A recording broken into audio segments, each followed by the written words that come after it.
Alright, Nation, so I know I'm about 24 hours late on this piece of news, but we kind of have to talk about it. For those of you who are unaware, you guys know my position on Slayer. I think they're kind of overrated, blah, blah, blah, all this horse shit. But Dave Lombardo, their drummer, was just dropped from their Australian tour. Basically told he was not going to be sitting behind the drums for this tour by the other members of the band. And the reason why this occurred is because of a disagreement that they had over the financial status and how the finances are sort of being divided by the band. It was something where Dave had kind of come to terms at the end of 2012 that he wasn't getting paid very well. In fact, he was getting paid very poorly for his position, and not to mention the whole entire band had only about 10% of the revenue share.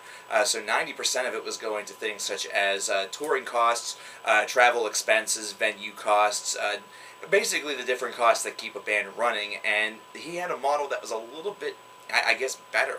You know, he was able to sit down, think about it, and notice that this really wasn't something that was very conducive for the entire band. He found something better, presented it to Kerry and Tom and the guys, and basically was told he was not going to be donning the sticks in Australia. But he wasn't told by Kerry and Tom, he was told by lawyers. Yeah, this is bound to get ugly really, really fast. Now, we all know that Dave kind of has a little bit of a decorated past with Slayer. He's kind of, came and went every so often, and he's had some disagreements with this topic with the band before, so this isn't necessarily the first time. I wanted to gauge your reaction on what you think about this, but I also want to present a little bit of different information.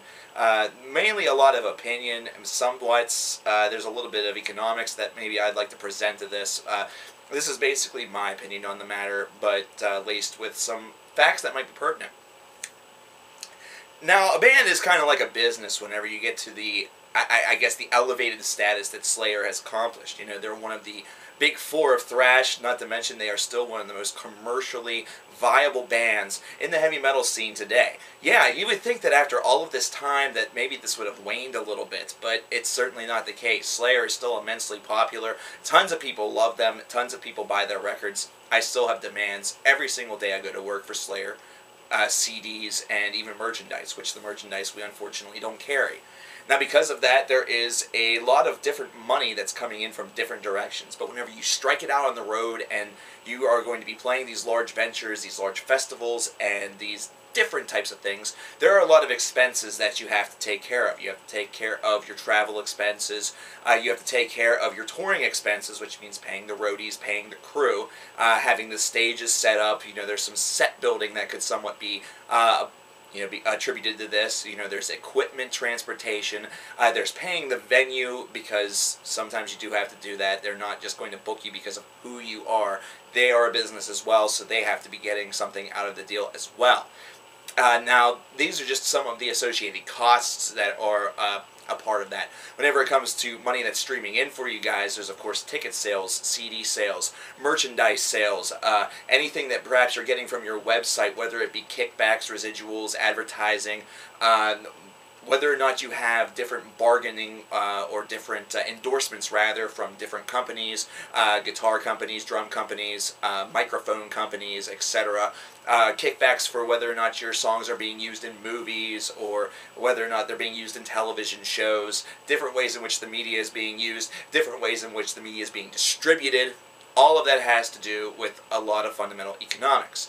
Whenever you have a system where 90% of your target income or your gained income is going toward these associated ventures, and only 10% is actually going to the band themselves, the four members of Slayer, to divide amongst themselves, you can pretty much guarantee that your standard of living is not necessarily going to be as glamorous as potentially it could be. That means that there's a lot of people that are getting money that perhaps do not have as large of a hand in some of these ventures as they really should be.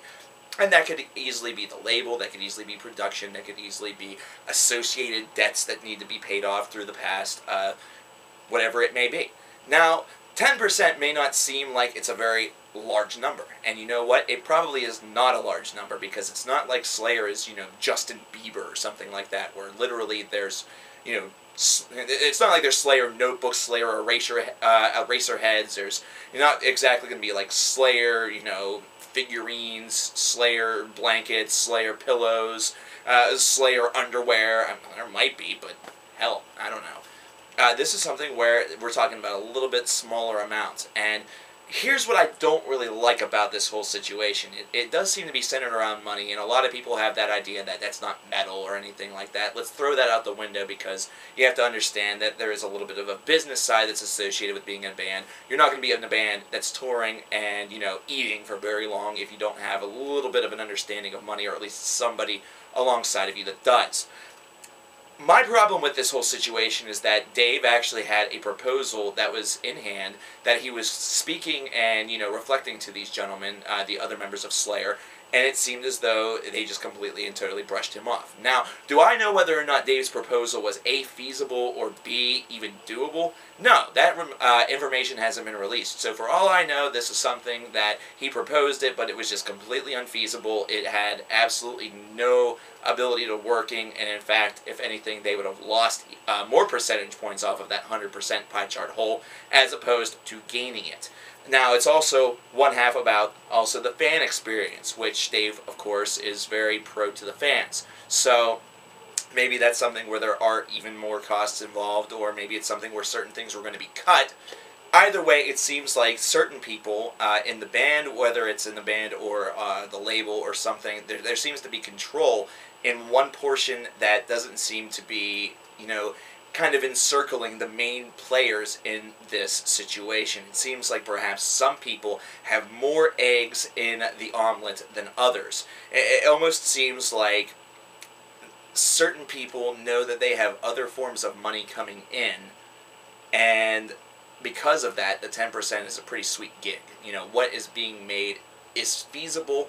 What is being made is also very livable, sustainable income.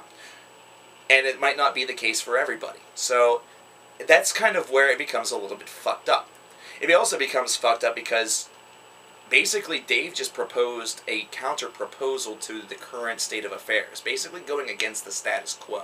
Basically saying that the status quo right now isn't necessarily helping everybody. And basically the reaction that he got was, you're not even going to work Australia. You're out of a job. You're not getting paid for that. It's pretty fucked up. You can actually apply this to just about anything in the social or economic climate right now. You can apply this to how customers are unwilling to diversify their shopping experiences, where they only decide to go to the status quo of a large chain such as Walmart or Kmart or Target, something like that, specifically Walmart, as opposed to doing what people used to do in the past and kind of supporting their local businesses and traveling 7 different places in order to get 7 different items instead of getting 7 items in one place just because it's convenient.